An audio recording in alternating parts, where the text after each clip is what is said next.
Baie dankie Dawie julle. Dit was kosbaar daardie vorige lied wat ons gesing het van die beloftes van Jesus, waarin ons kan staan. Dit is die kosbaarste ding om in te wees, om die woord van God te ken en te weet sy beloftes is waar en daarin te staan. My lewe het ek getuie op getuie oor dit en ek is seker elkeen van julle ook. Mag ons dit vir onsself vat. So, toe ek voorberei het, toe kom ek op so bladsy vol grappies af in my papier. En toe dog ek gaan toe 2 van hulle vir julle lees uit die kinderkerk uit. Sommer net, want dit is so oulik. Lot's vrou, the Sunday school teacher was describing how Lot's wife looked back and turned into a pillar of salt when little Jason interrupted. My mommy looked back once while she was driving, he announced triumphantly, and she turned into a telephone pole. The Good Samaritan, a Sunday school teacher was telling her class the story of the Good Samaritan. She asked the class, if you saw a person lying on the roadside, all wounded and bleeding, what would you do? A thoughtful little girl broke the hushed silence. I think I'd throw up. Did Noah fish?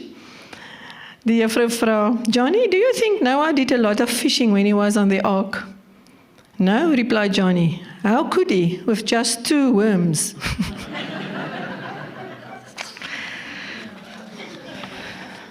En die laaste ene, hulle moes Psalm 23 memoriseer en vir die kerk opsê op die kinderkerk afsluiting. En die kleintjie kon dit net nie reg kry nie. Hy kon nie verby die eerste lyntjie kom nie. And on the day that the kids were scheduled to recite Psalm 23 in front of the congregation, Ricky was so nervous. When it was his turn, he stepped up to the microphone and said proudly, "The Lord is my shepherd, and that's all I need to know." En dit is 'n groot waarheid wat ons maar vir onsself ook kan vat, nee. Het julle ook al sulke oomblikke in julle lewe gehad waar jy is so absoluut oortuig, 'n ding is so, en dis reg. En dan sê iemand iets, of jy het 'n ondervinding, of iets gebeur en jy besef, of jy kyk terug, en jy besef, jy was heeltemal verkeerd. Soos 'n paradigma skuif. Jy het hom regtig so gesien, en dan besef jy, dit was verkeerd. Dit kan baie verligtend wees, of baie embarrassing. Nou, ek het al baie sulke tye gehad. Nou, ek wil sommer net ook vir julle 'n voorbeeld net soos 'n experience gee met dit. Baie van julle ken dalk hierdie prentjie. As julle hom nie ken nie, dan is dit goed as julle hom ken, maak of julle dit nie ken nie. Waar moet ek wys? Ag, is nie Annie, sorry. Tog.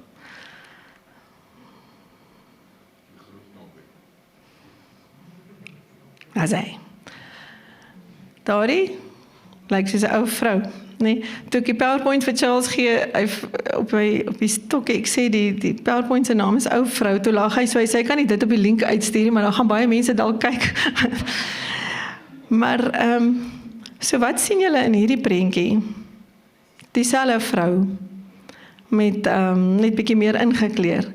Wat van as ek nou vir jou sê, daar is 'n jong vrou? Wie kan nie die jong vrou sien nie? Kan ek net sien? Sien almal 'n jong vrou? Kan jy nie? Wat is 'n ou vrou? Wat is 'n jong vrou? Jy is oortuig dis 'n ou vrou. Maar as ek net vir jou sê, daai is 'n beautiful jong vrou wat daai prentjie is. Kyk nou daai ene. En dan kyk jy weer terug. Kan jy haar nou sien? Kan almal 'n jong vrou sien. Dis 'n ou ding van Stephen Covey. Dis maar net om te sien dat ons baie keer sien ons 'n ding is so, en jy is oortuig in jou lewe sê dalk, dis hoe dit is, dis wie God is, dis hoe dinge maar loop. Maar eintlik is daar 'n jong vrou, is daar nie 'n ou vrou nie, is daar iets anders. Nou ek het Desember so 'n belewenis gehad. Ons het by ons oudste seun in die Kaap gekuier. Nou hulle bly in Lakeside reg langs Meisenberg. Nou, dis daar in Valsbaai. O, gats, daar sit ek, wat het ek nou gedoen? Wat moet ek doen? En daar is hy. Nou, waar is die? Wat druk ek nou weer vir die laser? Die sirkel, ag, ja, sorry. Daar is Meisenberg. En Lakeside is net langs Meisenberg. En ek is oortuig, heeltyd gaan die son verkeerd op en sak verkeerd. Heeltyd, ek kry dit nie. En dan gaan ons Kalkbaai toe en Houtbaai en allerlei plekke. En in my kop ry ons nou so om die berg, as ons nou aan die Oseaanse kant. En ek vertel ook vir mense, hulle bly net daar, jy ry net om die berg, dan is jy nou aan die Oseaanse kant en so. Maar die son wil hier reg opkom. En toe ek by die huis is en ek kyk 'n slag op 'n kaart, toe sien ek was totaal heeltemal verkeerd. Daar is Meisenberg, so is ek, in my kop het ek gedink ons ry so. Maar al die tyd ry ons van hier is Kalkbaai, daar is Vishoek, so ons ry net hierdie kant af. Ons bly in Valsbaai. Ek het gedink ons is daai kant daar. Mens ry daar oor, dan gaan jy Kommetjie en Landadnou en Houtbaai, daar het ons lekker strand toe gegaan. Maar ons was meeste van die tyd hierdie kant. Dis hoekom die son nie vir my, dit was vir my 'n totale skok geweest. Dit klink dan klein, maar regtig, en toe kom word dit 'n geestelike les vir my, dat ek besef oor hoe baie ander dinge is ek so oortuig.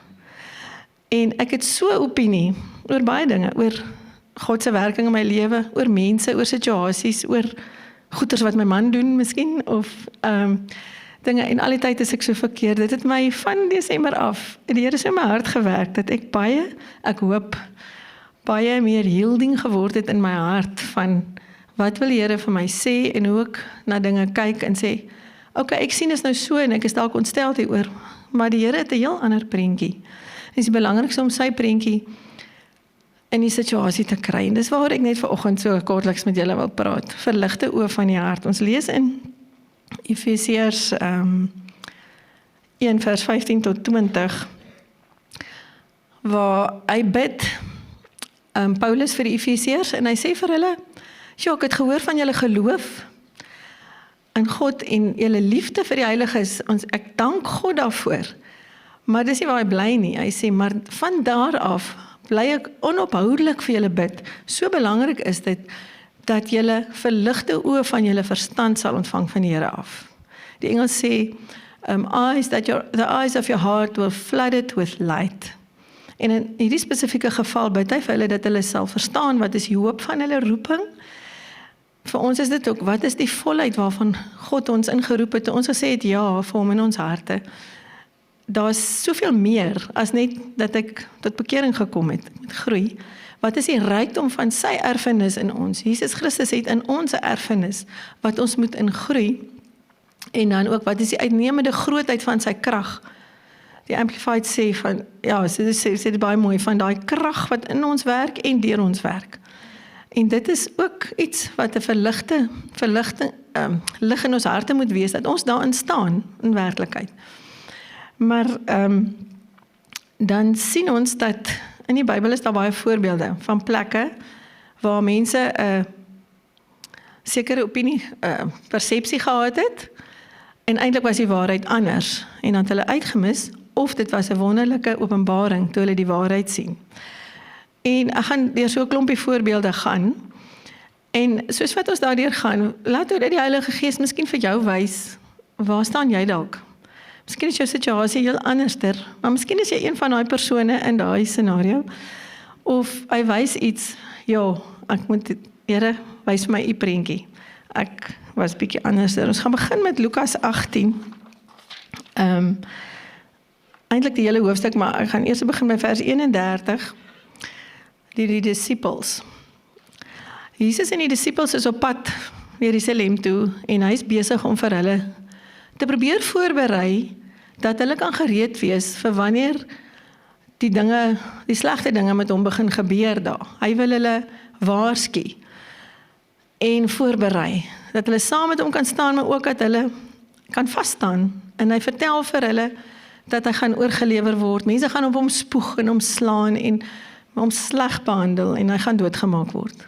En dan staan daar, maar hulle het niks hiervan begryp nie.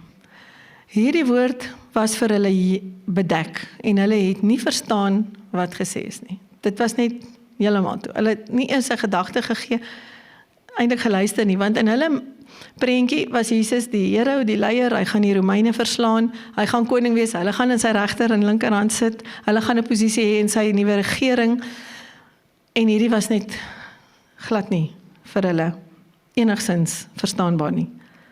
Maar die waarheid was, dit het gebeur. Miskien is daar in jou lewe 'n situasie, of dinge wat gebeur, of iets, of die Here probeer vir jou iets sê, miskien nou nie so drasties nie, net iets wat aan mekaar gebeur, of iemand praat met jou, of jou vrou sê vir jou iets, of jou man, of hoe ook al, maar jy het net nie oë om te sien, of oor om te hoor nie.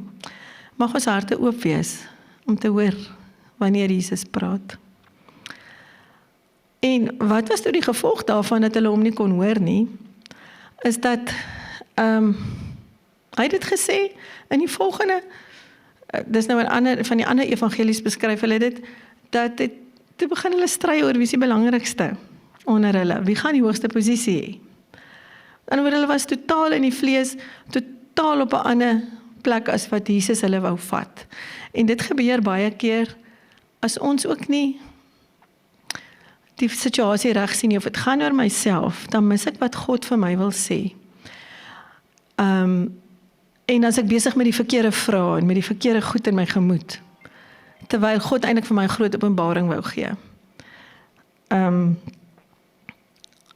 Dat ons harte oop is om te hoor wat hy vir ons sê. Ek wou nou iets gesê, en as dit heel uit my kop uit, van die disippels, maar toe maar, as ek nou terugkom. En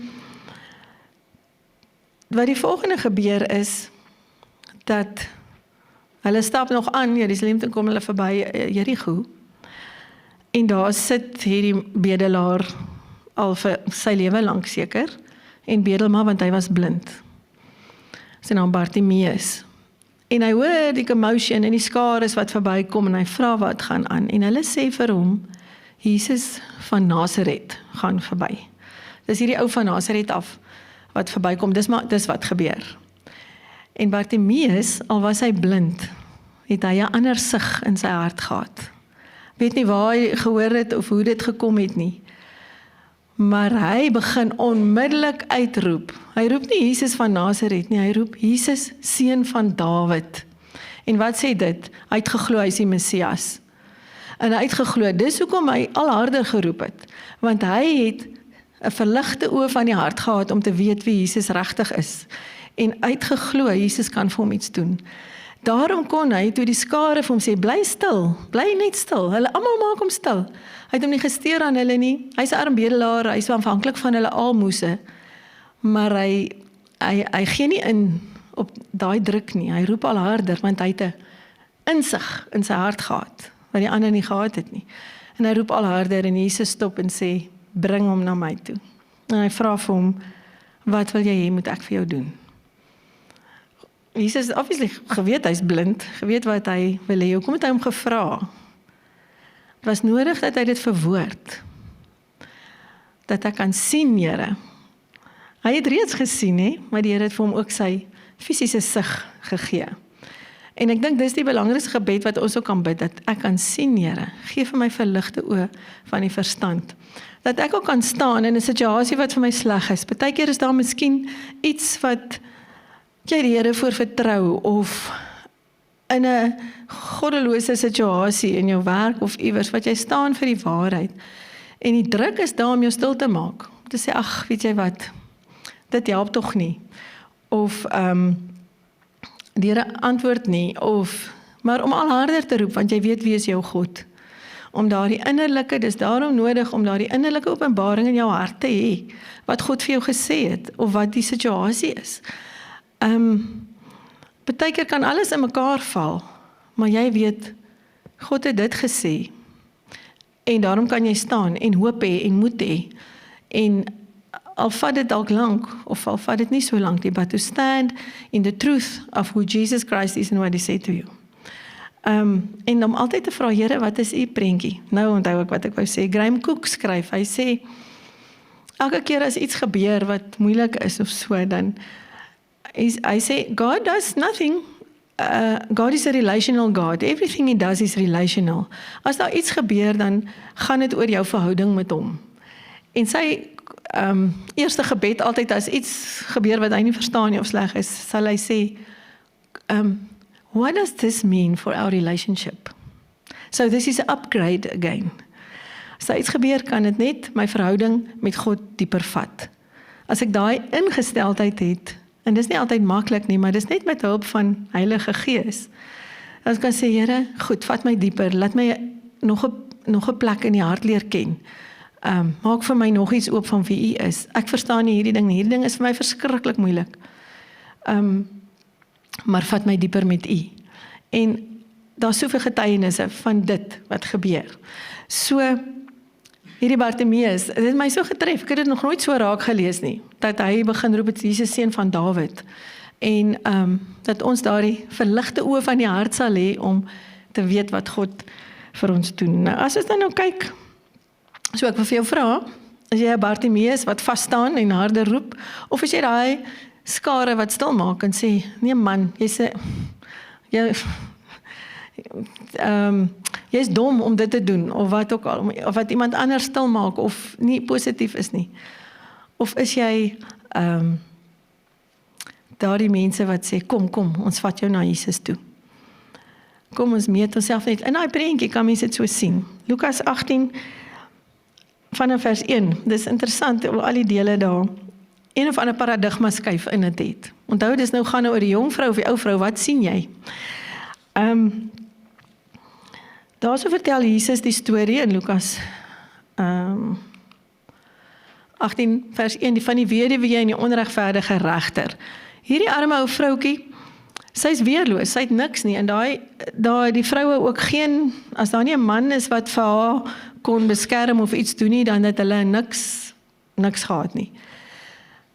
En daar is hierdie onregverdige wrede regter, wat God nie vrees nie, wat mense nie vrees nie, wat net doen wat hy wil. Ons ken ook vandag sulke mense. En Jesus vertel hierdie storie met die oog daarop dat hulle moet aanhou bid en nie moedeloos word nie. So hierdie prentjie lyk totaal onmoontlik. Dis nou soos ek, jy bly daar in Valsbaai, of jy dink jy's aan die see se kant, dit lyk net, en dan is die ander kant van die storie is, dat sy het aangehou, en die regter het ingegee.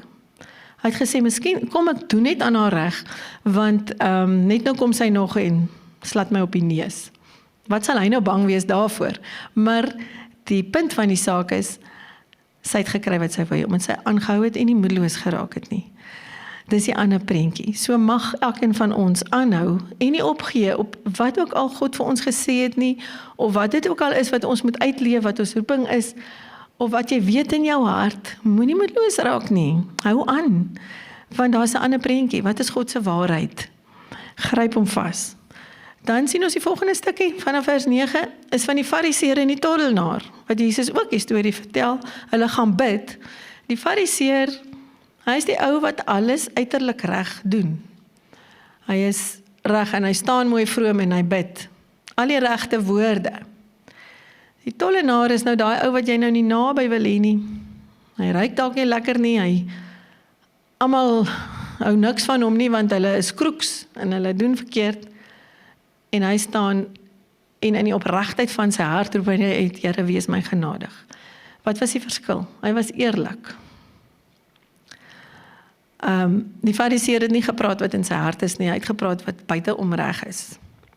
En God sê, wat is die ander kant van die prentjie? Daai een is gehoor. So, partykeer dink jy miskien ook, jy is nie op daai plek nie, jy is nie so 'n goeie Christen nie, of jy vergelyk jou met ander, of jy voel net nie goed oor jouself nie, of jy voel dalk goed oor jouself. Maar jy voel jou gebede word nie gehoor nie. Wees net eerlik, dis wat Jesus daar vertel. Waar vind jy jouself in dit? Is daar iets waar jy 'n ander prentjie moet kry? Dit gaan nie oor watse woorde jy gebruik nie, dit gaan oor, is ek regtig intens eerlik voor God? En dan doen hy ver bo wat ek bid of dink. Almal van ons is somtyds die fariseer en somtyds die tollenaar. ons moet in die regte prentjie bly. En dan die volgende stukkie, kom die kinders, die mamas met hulle babas en kindertjies, dat Jesus hulle seën en die disippels is net, nee, dit kan nie gebeur nie. Hy het nie tyd vir dit nie. Hierdie klein babatjies met hulle snotneusies en goedjies en vuil handjies en wat, hou weg. Partykeer is dit ook ons prentjie. Dit werk nie so nie. By die Here werk dit nie so nie. 'n Ding werk anderster. Ons moet reg wees of hoe ook al. En Jesus kom verbaas altyd. Gooi ons blokkie om. En hy sê nee, bring hulle. Kom, laat hulle op my skoot sit. Miskien vandag voel jy, soos daai mamma wat kom en die disippels hou jou weg, of iets in jou lewe hou jou weg. Jy voel net, jy is nie goed genoeg nie. En Jesus sê, nee, kom sit op my skoot. Ek wil jou kind sien, ek sien jou raak. Ek is daar vir jou in jou kleinste behoefte of in jou grootste.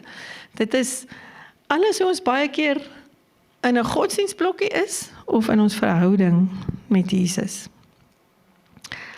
En dan, volgende wat gebeur in Lukas 18 is die ryk jong man wat na Jesus toe kom en vra, wat moet ek doen om gered te word? Hy doen alles reg, alles, maar tog pla iets om nog. Nou in ons oë mag het ook gewees het dat ons doen die regte ding saam met Jesus, maar tog voel ons, daar is iets nie. En Jesus druk sy vinger op daai plekkie, wat hy sê, gaan verkoop alles wat jy het, want hy het geweet, hy is baie ryk. En die mooiste woorde staan dan daar, hy sê, kom hier, dan kom jy hier en volg my. So wat het gekort? Die verhouding. Hy het alles reg gedoen, maar hy was nie saam met Jesus nie. En baie keer by my voel dit ook, of dan kom my oortuiging, jy weet, ek doen al die goed, en ek lees die Bybel, en die Heer praat met my, en dis daar, maar dis nie of ek regtig saam met Jesus is nie. Hy wil so daai vriendskapverhouding heel dag hê. En dalk voel ek jy doen alles reg, maar God is besig met jou te praat en te sê, maar kom hier en volg my. Kom ons gaan doen net iets saam. Gaan nou piknik of ja, ek noem nou verskillende voorbeelde, maar die ding is, waar is jy? Jy is dalk nie ryk jong man, wat alles, en jou hartsbegeerte is om regtig saam met hom te wandel. En hy sê dalk, maar los daai goed waarmee jy besig is, of raak ontslae, beteken nie, elkeen moet nou al hulle goed verkoop nie, maar dit gaan oor daai, wat vir jou belangrik is, wat in die plek staan van, net, dat jou verhouding groei met Jesus. Hy wil stel net belang in jou. En dis nog 'n prentjie wat hy dalk sy vinger opsit. En dan het ek nog so 'n paar ander voorbeelde uit die res van voorbeelde uit die res van die Bybel. As ons kyk na Dawid. Samuel gaan om hom te salf as koning. En hy stap daar in by Isaai se huis. En hy klomp seuns, en hier kom die oudste in, Eliab. En daar staan, hy was groot en sterk, en Dawid voel, ja, dis definitief die koning, want hy lyk soos 'n koning. En God sê vir hom, nee. En so kom die ander broers, Samma, en die res, en dan sê God vir hom hierdie, kyk nie na sy voorkoms en hoë gestalte nie, want ek ag hom te gering. Is dit nie daai ding? Jy sien die ding is reg en groot, maar uit God se prentjie is dit iets heel anders. Hy ag hom gering. Want nie wat die mens sien God nie. Want die mens sien aan wat voor oë is, maar die Here sien die hart aan. En dit moet ons altyd voor die Here kan kom. Om te hoor, Here, wat sê U? My ma, toe sy nog gelewe het altyd liedjies geskryf. Somme op bestaande wysies, dan maak sy eie woorde. En sy sal sommer in die winkel in 'n ry staan by die til, en dan vir die onbekende persoon agter haar liedjie sing, of so was hy. Partykeer tot verleentheid van ons kinders, maar na die tyd, dan kom die mense, en dan was hulle nou so geseën deur wat sy vir hulle gesê of gedoen het. Maar sy het 'n liedjie hieroor geskryf, ek onthou, ek was nog op laerskool, dan doen sy naaldwerk, as sy dit sing sy dit, en dit het altyd in my kop agtergebly, toe ek nou hierdie versie, toe kom ek nou weer af op die liedjie van haar, dis op die wysie van, as hy weer kom, ek sal dit nou nie sing nie, maar dis nou oor hierdie versie, wat sy sê, sy het 'n vision vir die tieners en vir die kleintjies gehad, ek sal die kleintjies in lees. Nie soos ons sien die Here, want hy kyk veel dieper. Ons sien net wat die oog sien, maar hy sien die hart. Dan sê, is jou hartjie vol liefde vir Jesus?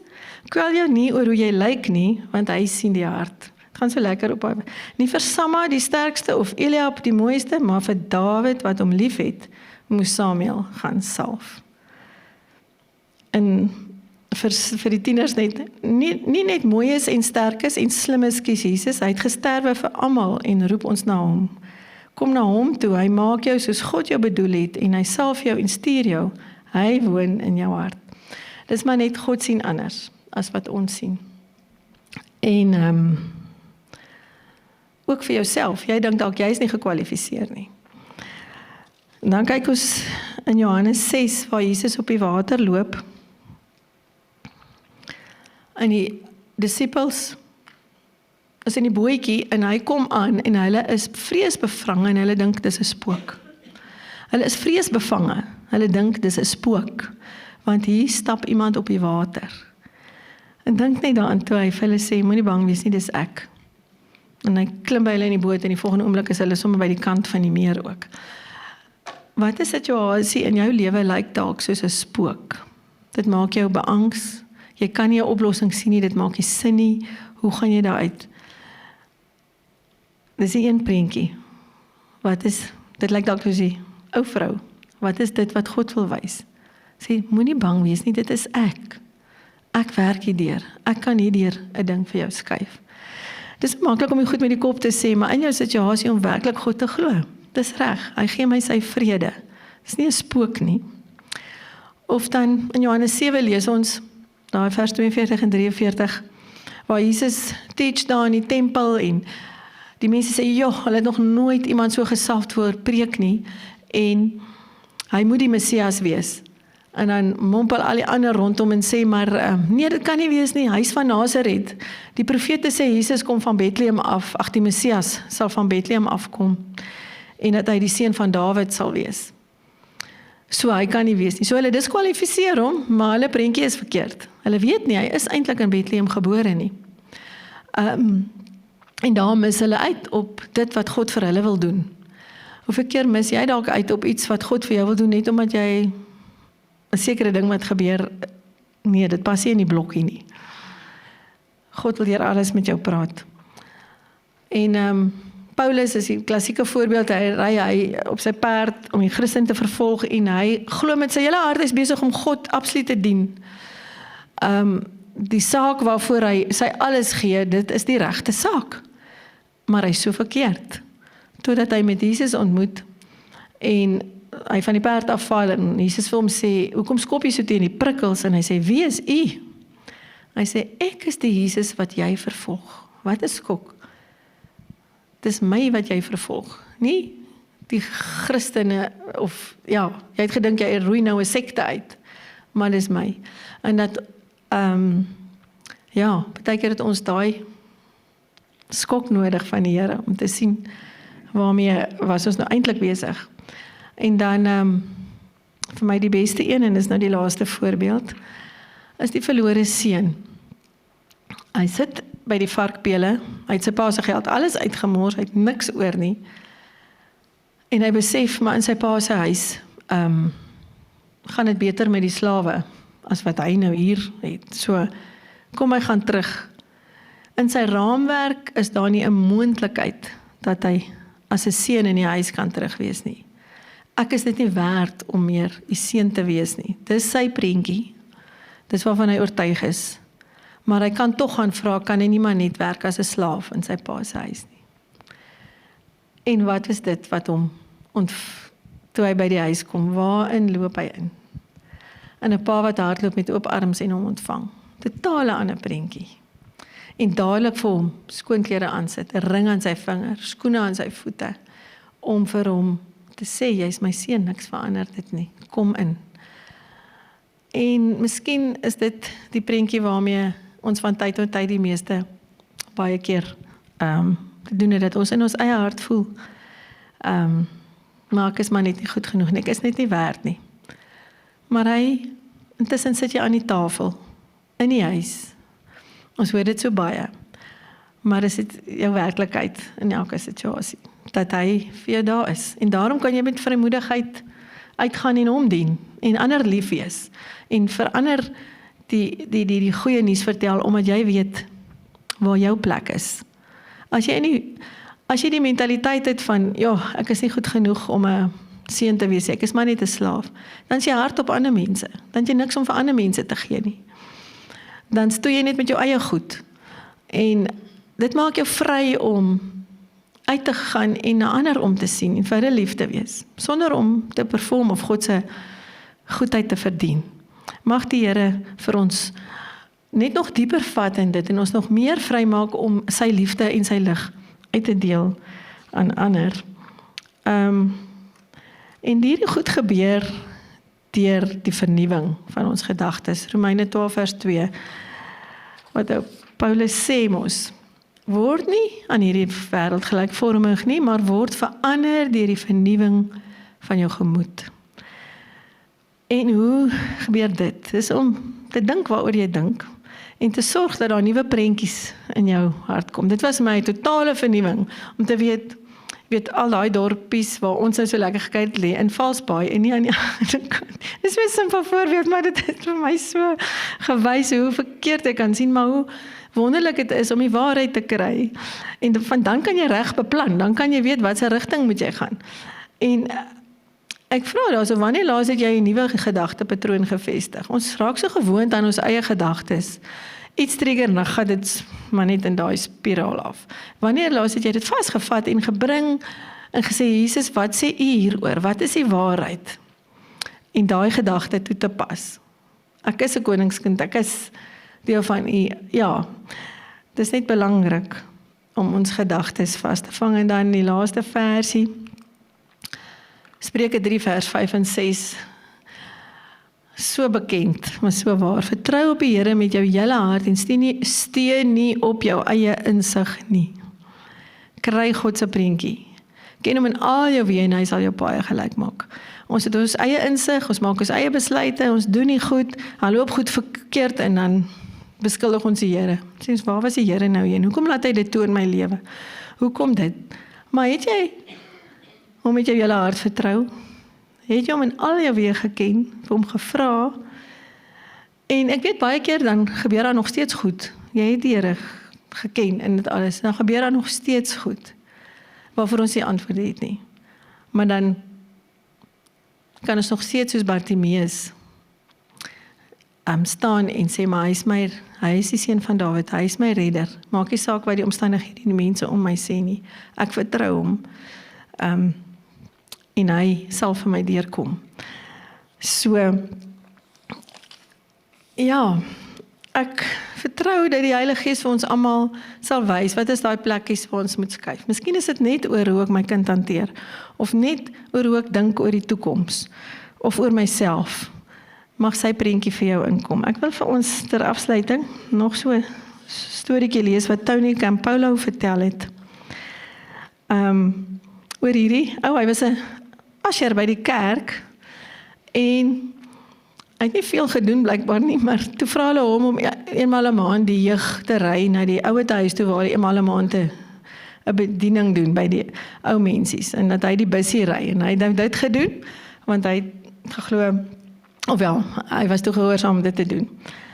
En toe hy die eerste week daar kom, en toe staan hy agter, en terwyl die jong mense nou voor besig is, in die saal, en toe is daar 'n ou man in 'n reistool, an old man in a wheelchair, obviously senile, grabs the deacon's hand and holds it. All through the service he holds it. The same situation repeats itself the following month when they go, and the month after that, and the months after that. Nou wat wonderlik is dat hierdie ou het nou maar toegelaat dat hierdie man sy hand vashou. Wat is dit nou? Hy wag dat die diens verbygaan. So dis die een prentjie, dis net 'n seniele ou man in 'n reistool wat hierdie man sy hand vashou. And then one time they go back and the old man is not there. The usher or the deacon asks for him. They say, "Oh, he's dying. He's not going to live out this week. Probably not the night. He's 4 doors down the hall. The deacon goes down and there are tubes and electronic things all over the old man lying there with his mouth open, obviously unconscious. He grabs the old man's hand and prays that the Lord will deliver him to everlasting life. When he finishes the prayer, the seemingly unconscious man squeezes the deacon's hand very tightly and he knows the prayer was heard. The deacon is so moved by this that tears well up in his eyes and he is stumbling out of the room. He bumps into a middle-aged woman who says, "I'm his daughter. He's been waiting for you." The deacon said, "For me?" She said, "For you." He said he didn't want to die until he had the chance to hold the hand of Jesus one more time. I kept telling him that in the next life he would have a chance to hold the hand of Jesus. He said, "Oh no, in this life he got to hold the hand of Jesus. Once a month Jesus comes and holds my hand. And I don't want to die until I have a chance to hold the hand of Jesus one more time." En dan sê Tanya and Paulo, this is the essence of the gospel. Go and be Jesus to somebody. En jy dink dalk, wat kan ek doen? Ek kan nie groot goed doen nie. Dalk is dit net om iemand se hand vas te hou. Because he is in all of us. En hy wil ons elkeen gebruik. Mag ons sy prentjie hê in elke situasie. En met sy liefde kan sien. Ek dink nou aan getuienis die naweek op die mannekamp. Is iemand in die kerk by die vorige mannekamp laas jaar het hy daar kragtadig tot bekering gekom. En hy het sy getuienis gegee. Ek ken nou so die helfte van sy storie. Maar toe vertel hy, nee, maar die vorige mannekamp het hy gekom. Dit was nou baie per toeval het hy daar uitgekom het, regtig. Hy wou nie eintlik gaan nie en so. Maar toe slaan hy sy tentjie daar een kant, op die kant op. Want dat hy net kan gaan as hy wil gaan. En toe het hy nooit gegaan nie, maar toe het hy kragtadig die Here ontmoet. En van die ouens op die kamp het gesê, al het jy ou gesien daar op die kant en gewonder oor hom, maar nie geweet wat is sy storie nie, waaruit hy kom nie, en wat die Here besig is in hom. En toe hy nou sy getuienis gee, toe gaan hulle oë oop vir wat daai man actually, wat die Here mee besig was in daai man se lewe.